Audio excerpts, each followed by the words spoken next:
Hello বন্ধুরা, রুমার ব্লগে তোমাদের অনেক অনেক ওয়েলকাম। দেখো আজকে আমি একটা ছোট্ট ভিডিও করছি শেয়ার তোমাদের সাথে। তো এটা আমার হচ্ছে সব থেকে প্রিয় জায়গা, এই আমার বাগানটা। দেখো বাগানে কি সুন্দর ভেন্ডি গাছ হয়েছে, আর ভেন্ডিগুলো না বুড়ো হয়ে গেছে এখন। আর এই ভেন্ডিগুলো এখন খাওয়া যাবে না। আর এদিকে দেখো আমি রেডি হয়ে গেছি, আমি এখন এই অরিত্রকে নিয়ে স্কুলে যাব। তার জন্য আমি অটোর জন্য দাঁড়িয়ে আছি। আর অরিত্র দেখো কি দুষ্টুমি করছে, দেখো এই দেখো ও ভীষণ দুষ্টুমি করে। ভিডিও যখন করি না তখন ওর একটু ভালো লাগে না যে আমি ওর ভিডিও করি। আর ও যে গাছটা ছিঁড়ছে দেখছো পাতাটা, এই গাছটা না খায়, একে গৈনরি শাক বলে। এই শাকটা খুবই টেস্টি হয় খেতে। তো দেখো ভিডিও করলে ও খুবই রেগে যায়, আর খুব উল্টোপাল্টা ভঙ্গি করে। দেখো একটু করে ওর মুখের ভঙ্গিটা দেখবে। আর আমি ওকে স্কুলে দিয়ে আমি সোজা চলে গেছিলাম বাজারে।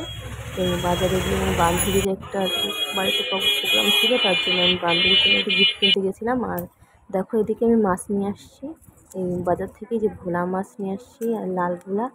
লাল ভোলা খেতে আমার খুব ভালো লাগে। আর এই যে আমার দাদা এই যে মাছগুলো কাটছে, এদিকে দেখো মাছগুলো খুব দারুণ, আমার মানে ভীষণ বলে বোঝাতে পারবো না, এত ভালো লাগে। আর মা দেখো এদিকে ডুমুর কাটছে।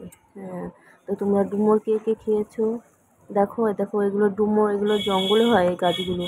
আর এই ডুমুর খাওয়া না খুবই উপকার। আর এই ডুমুরের ভিতরে যে নোংরা শ্বাসটা থাকে ওটা ফেলে দিতে হয়, এই চারিদিক থেকে গোল করে কেটে নিতে হয় ডুমুরটা। আর এটা জ্যান্ত মাছ দিয়ে খেলে না, যাদের শরীর খারাপ থাকে বা কিছু, তারা এই ডুমুরের তরকারি খাওয়া যে কী উপকার বলে বোঝানোর মতন না। তা মা দেখো ডুমুরগুলো টুকরো করে কেটে নিচ্ছে, এর সঙ্গে একটু আলু দেবে আর মশলা দিয়ে কষিয়ে নেবে এই ডুমুরটা। আমার ডুমুর কাটতে অতটা ভালো লাগে না, মাকে দিয়ে কাটানো হয় বেশি ডুমুর। আর তোমাদের চলো আমার বাগানটা ঘুরে দেখাই। তো দেখো এই যে আমার বাগান, ছোট্ট বাগান। এই বাগানে দেখো কত বেগুন গাছ। আর এই বেগুন গাছগুলো না এখনো বেগুন আসেনি, তো এই পাতাগুলো কেটে দিতে হবে। আর এই ডালগুলো মাঝে মাঝে ছেড়ে দিতে হবে, তাহলে বেগুনগুলো আসবে। আর এই যে ফুল আসছে, তো এইগুলো থেকে এখন বেশি বেগুন হচ্ছে না গাছে, তো এই কিছু কিছু ফুল থেকে বেগুন হচ্ছে। আর পুরো একটু সারও দিতে হবে দেখো বেগুনগুলো। আর পাতাগুলো কিছু কিছু খেয়েও গেছে বেগুন। আমি বেগুন খুবই ভালোবাসি, আর বেগুন গাছটা না অনেক দিন থাকে, এর জন্য বেগুন গাছটা লাগাই। আর ভেন্ডির বীজও দিয়েছি লাগিয়ে, ভেন্ডি মানে ঢ্যাঁড়স, ওটাও দিয়েছি, এখন কবে হয়।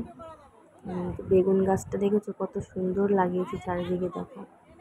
তোমাদের ভালো করে ঘুরে দেখাচ্ছি আমার এই বাগানটাকে। তো আমি এই ছোট্ট মিনি ব্লগ করেছি আজকে আমার এই বাগানের জন্য, এই ব্লগটা করা বেসিক্যালি। তো তোমাদের কেমন লাগছে আমার এই ভিডিওটা একটু কমেন্ট করে জানিও, ঠিক আছে। আর এদিকে দেখো বেগুন গাছগুলো আমি বারবার তুলছি। আমার একটা বোন আসছে, আর একটা ড্রাগন গাছও লাগানো হয়েছে দেখো। এই যে ড্রাগন ফল খাও না, সেই ড্রাগন ফল এই চারাটা নিয়ে আসছে, এটা লাগাবো, বুঝেছো। তো ভিডিওটা